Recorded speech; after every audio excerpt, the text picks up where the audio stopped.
Saudari-saudara yang terkasih di dalam Tuhan Yesus, marilah kita berdoa. Dalam nama Bapa dan Putra dan Roh Kudus. Amin. Bapa kami yang ada di surga, dimuliakanlah namamu. Datanglah kerajaan-Mu dan jadilah kehendak-Mu di atas bumi seperti di dalam surga.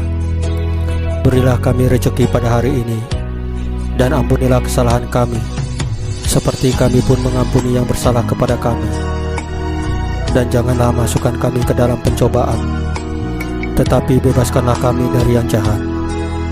Ya Tuhan Yesus, Tuhan dan Juru Selamat kami satu-satunya, terima kasih untuk penjagaan, pemeliharaan, dan berkat-berkat-Mu pada hari kemarin bagi keluarga kami.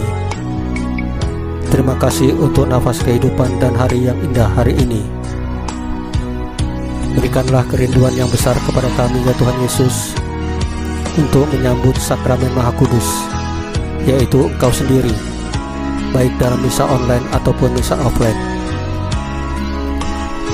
Ya Tuhan Yesus, ampunilah segala perkataan, tindakan, pikiran, perasaan daripada kami yang menimbulkan dosa-dosa.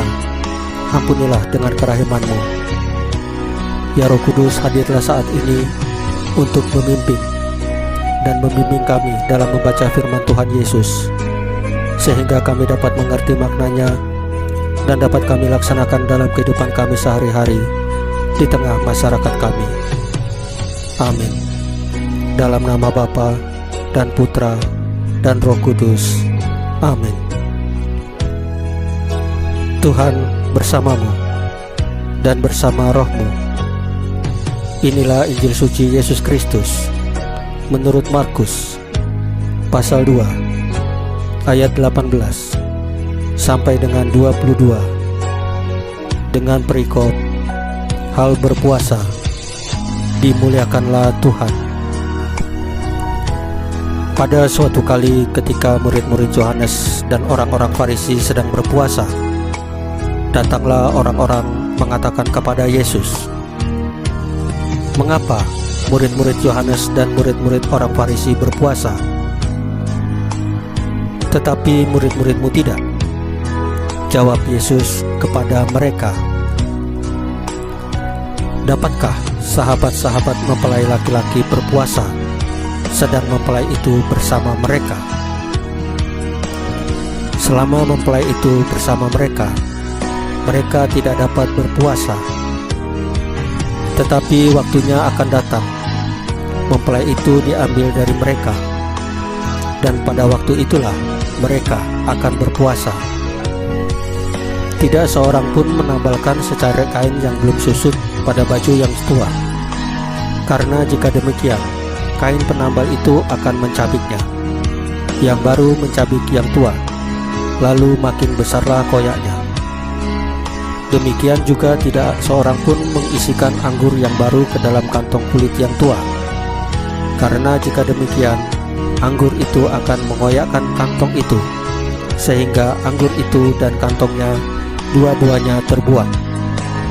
Tetapi anggur yang baru hendaknya disimpan dalam kantong yang baru pula."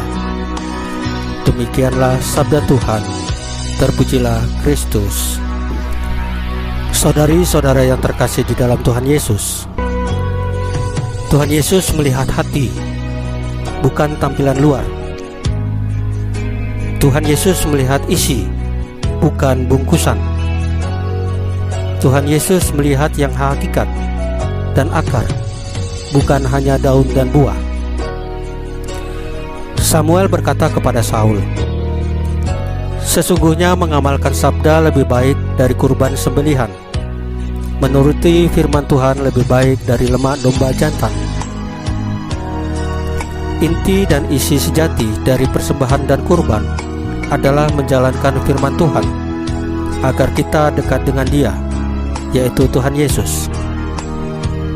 Demikian juga menurut Injil hari ini, inti dan isi sejati dari puasa adalah supaya kita dapat lebih mudah mengamalkan sabda Tuhan Yesus dan dekat dengannya. Karena itu, ketika kita sudah dekat dan bersatu dengan Tuhan, maka puasa menjadi kurang nilainya karena tujuannya sudah tercapai. Saudari-saudara yang terkasih dalam Tuhan Yesus, transformasi dan perubahan dibutuhkan untuk mengganti orang dan hal-hal yang tidak perlu. Dalam bacaan Injil hari ini, anggur dan kantungan diganti dengan yang baru. Anggur baru ialah darah Kristus sendiri. Kantung baru adalah gerejanya, komunitas baru. Kita perlu mengganti kebiasaan lama yang salah. Demikian juga orang-orang yang mempengaruhi kita secara salah perlu kita tinggalkan sementara, jikalau kita tidak bisa mengubahnya. Hidup adalah sebuah pilihan. Pilihan itu harus selalu memperbarui hidup kita. Saudari-saudara yang terkasih dalam Tuhan Yesus, marilah kita berdoa sebelum mengakhiri bacaan dan renungan hari ini. Dalam nama Bapa dan Putra dan Roh Kudus. Amin. Ya Tuhan Yesus, bantulah kami untuk menjalankan sisi terdalam dari ajaran-Mu, yaitu menjalankan sabda-Mu untuk bersatu dengan sesama dan Engkau sendiri. Salam Maria, penuh rahmat, Tuhan sertamu. Terpujilah Engkau di antara wanita, dan terpujilah buah tubuhmu Yesus. Santa Maria Bunda Allah, doakanlah kami yang berdosa ini, sekarang dan waktu kami mati. Ya Tuhan Yesus, tambahkanlah iman kami hanya kepadamu saja. Amin. Dalam nama Bapa dan Putra dan Roh Kudus. Amin. Saudari-saudara yang terkasih dalam Tuhan Yesus, bacaan firman dan renungan hari ini sudah selesai. Tuhan Yesus memberkati kita semua. Amin.